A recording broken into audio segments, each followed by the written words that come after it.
If you hate compensating but love a good decorative stitch, then this variation of bargello wave is perfect for you. Let me show you how you can do it.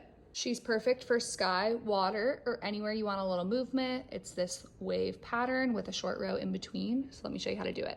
Started with my first stitch here, and you can see each stitch skips 2 squares in the longer rows. So I'm considering myself at the top of the wave here, and I'm gonna go in with a second stitch because there's 2 at the top.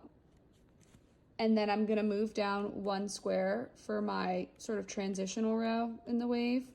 Still the same length, skipping 2 squares. So I start 1 square lower and end 1 square lower. And now I'm at the bottom, and I will do 2 stitches at the bottom. Oops. Again, skipping 2 squares each time.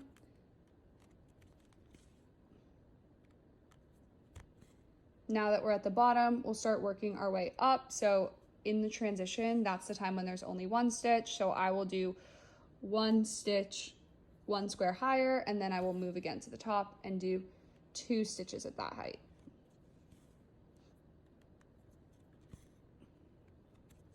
So now I'm gonna do a second stitch here. And then from here, you continue the pattern along the row. I would move down 1, move down again and do 2, and complete the wave. For me, since I'm not doing the large waves directly next to each other, I then go back the other way and then do a single stitch. And I like that it creates a little divide. And again, always working top to bottom for both of these stitches, or bottom to top, depending on how you start, because that makes sure that the coverage and tension is the same on every stitch. I have certainly tried to skimp, and I would say this is one place where I would definitely not do that. You really lack in coverage, and you kind of need the tension pulling it in the other direction, especially on those longer ones, to make it lay right. So definitely do that. But again, we're just following the same pattern here. It's really easy once you get 1 row of this to figure out how to compensate. And I think vertical stitches in general are a lot easier to compensate than diagonal stitches, or the same goes for horizontal, just because they're straight. I don't know, something in my brain, it just clicks a little bit better.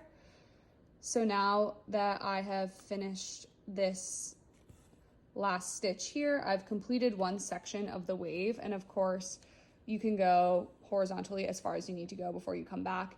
And then I would just repeat that pattern now of doing, and I like to work bottom to top, skipping 2 squares, and you sort of just follow from here. It becomes quite mindless very fast.